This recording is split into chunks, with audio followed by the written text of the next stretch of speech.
Alright, in this video we are going to be looking at graphing lines, and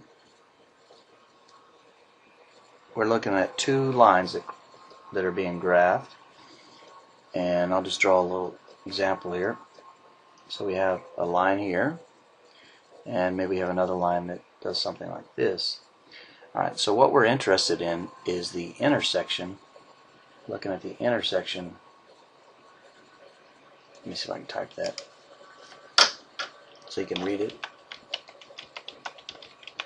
We're looking at the intersection of these two graphs, okay?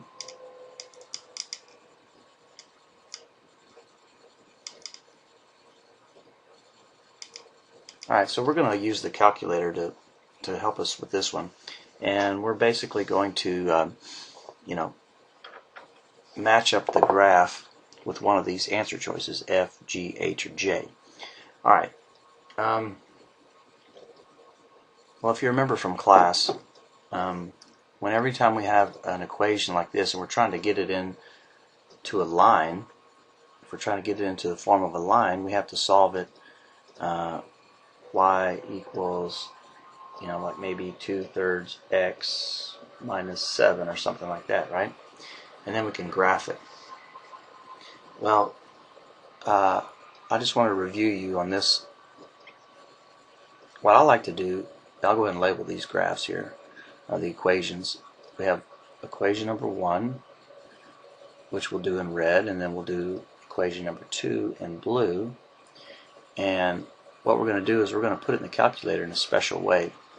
So let me see if I can write it over here in this area over here. We have 2x minus 3y is equal to 0. So what we're going to do is we're going to go to our y1 on our graphing calculator, and we're going to put the following into it. And remember, anytime you have it set up where all the x's and y's are over here on the left side, and then you have some number on the right side, this is called standard form. Well, instead of rearranging the equation, which wouldn't be too hard to do on this one, what I like to do is just start off with a parentheses and put the number, okay? And then I look at this 2x over here and I say, well, if I was going to solve this algebra equation by moving a positive 2x over here, what would you do? You would subtract 2x, right? So the first thing I would do is do a minus 2x. Now I've got the x out of the equation, right? It's now gone to the right side. And then I close my parentheses, and then I'm going to divide. I'm going to divide by, sorry about that. I'm going to divide by the number right in front of the y. It's not 3, it's a negative 3. Alright, so that'll give me my first equation. Alright, and the second equation, y2, I'm going to start off with the same process. This is the graphing calculator. Start off with the parentheses, and this time the number is negative 7. So I'm going to put the negative 7. Okay, and now what am I doing? I'm moving the x over to this side. And this is a positive x. How do you move a positive x over? You subtract x. And I'm going to close my parentheses, and I'm going to divide.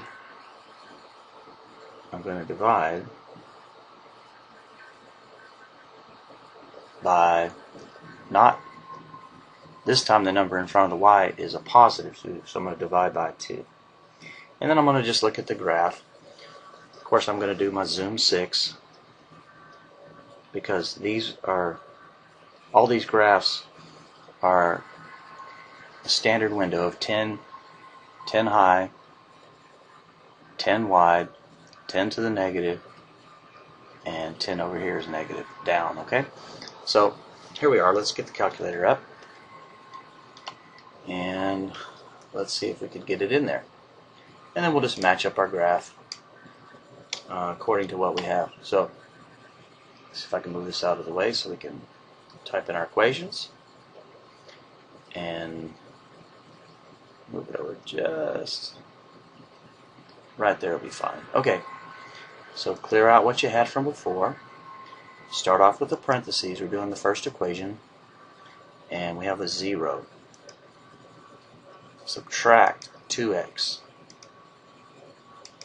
Close the parentheses. Divide by -3. Okay? And then let's do our zoom 6, and let's see if we can see that line right there. Okay? Then let's go to our second equation. Go down to number 2 and start with your parentheses. You've got a -7. Subtract x. Close the parentheses and divide by +2. Okay? And now we're going to do our zoom number 6 again. And there's the first line. And there's the second line. Okay. Let's look at the answer choices before we do anything. It looks like F might be it. G cannot be it because look at the intersection on G. It happens over here in the bottom. Answer choice H isn't it either. And answer choice J could be it. So let's go to the calculator and let's calculate the intersection. So remember, it's second, calculate, and we're looking at number 5, the crossing. Okay, since we can see both lines, let's just use our left and right arrows and get close to the answer. Okay, that's pretty close to the answer, right? So hit enter, enter, and enter. And you can see that it crosses when x is -3 and y is -2. So that's my solution. So I'm going to write that down, -3 and -2. So x is -3 and y is -2. So let's go look at F. If you go down 3 and over to -2, it doesn't look like that's a perfect crossing, does it? So let's go over and look at answer choice J. And let me zoom in on this just a little bit. It's a little hard for me to see. This one goes over -3, over -3, and down to -2. So that's my answer choice. Okay, let's take a look at the next problem. Let me see if I can erase some of this junk here. And we'll read the problem. This has to do with some coins. This is kind of a popular problem. And let's see if we can make some sense out of it. Okay, it says Marcos has 15 coins. He's got nickels and quarters. He has 3 more quarters than nickels. He wrote a system of equations to represent this situation. So x is equal to nickels. So let me write that down. So we're going to make x our nickels. And I'm guessing y is going to equal our quarters. And that's our quarters. And we're going to write some equations. So he has a total of 15 coins, right? He might have 14 quarters and 1 nickels. I don't know. So since we don't know, we're just going to write the equation 1 as x plus y is equal to 15. And our second equation comes from this one right here. He says he has 3 more quarters. So quarters is going to be larger. He's going to have more quarters than he does nickels. So y is equal to 3 plus our nickels, which nickels is x. Let me erase that. Started to write in for nickels, which isn't what we have here. So we have 3 plus x. Well, this is some good news right here because that's already solved for y. We know that's how we have to do it to get it in the calculator. Alright, so that's we're going to put this in equation number 2 in the calculator. And equation number 1, we're going to use that same technique we did before. start with the parentheses, and then think about it. How do you move a positive x over to the other side? You have to subtract x. So there's my minus x. And then we're going to have to divide by, is there a number in front of y? There's not. It's understood to be 1. So here's what we're going to put in our second equation in our calculator. Okay, so here's going to be y1 and there's y2. And we're going to see where they cross, alright? So let's put it in the calculator. Alright. So let me move this over just a little bit if I can. And I think we'll try to put it over here this time. So hit y equals, and let's clear out what we had from before. Excuse me. And we have 3 plus x. We're going to put that in y1, aren't we? So we have 3 plus our x. And then in the next one we're going to put parentheses 15 minus x. We're going to close the parentheses and divide by 1.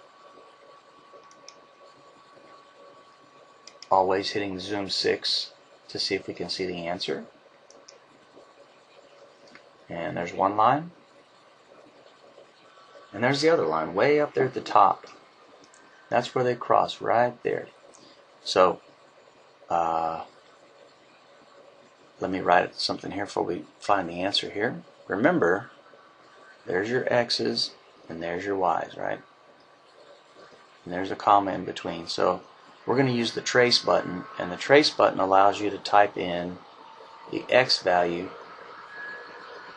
and then it'll tell you what the y value is. So we're going to see which one is the right answer. So let's just start with answer choice A. Let's hit trace, and we're going to type in the number 6 and hit enter, and it looks like it went right to the answer. So I'm pretty sure it's A, but let's just double check. Let's try answer choice B, which is x is 5, and that's not it. It's close, but not quite it. Let's type in x equals 9. That's not it. We don't even see the spider on that one. And just to double check, x equals 10, y is equal to 13. So that's not it. So we did find the answer, and that is A. Okay, let's do this last one. This time we'll go a little bit quicker. Remember, for equation number 1, which here we are right here, we have a parenthesis. Start off with a number. How do you move a 4x over? You subtract 4x, right? So we're going to subtract 4x. Once you get the x's over, close the parentheses off, and then the only thing that would be left would be to divide by 5, positive 5, and there we are right there. Okay, into the second equation, which we'll do in green this time. The first number is a negative 18.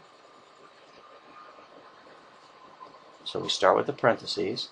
How would you move that 2x over? It's positive, so you have to subtract 2x. So subtract 2x. Close the parentheses. And now that's gone, right? So the number in front of y is not 3, but negative 3. So we're going to divide by negative 3. And then we're going to just go look and see where they cross. And here we're looking for the x value, not the y, but just the x value. So without further ado, let's type it in. Got to clear out our answer from before. So hit y equals, clear it. Go down to the next equation, clear that out so we don't get confused. We have a blank graph. And let's put the red one in first. So we have parentheses, 8, subtract 4x. Close the parentheses and divide it up by 5. And then in the next equation we're going to do the same thing. Parentheses, this time it's a negative 18. Subtract 2x. Close the parentheses and divide by not 3 but negative 3.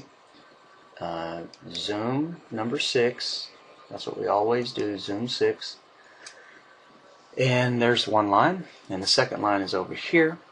And let's go with the answer choice A. Let's try it. Hit trace, and we're going to type in -4. Hit enter. Not quite there. -3, the second answer choice, G. And it looks like it went right to the crossing spot, right?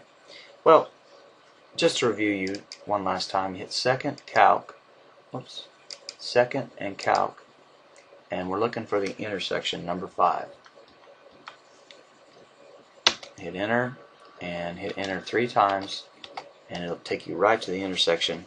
X is -3, so be careful, they're not asking you about the Y value, just the X value, so the answer choice would be answer choice G. Okay. Alright, so pause this video, watch it again, get your calculators out, practice drawing these, practice graphing them, and you'll do fine on this test. Okay. See you in the next video.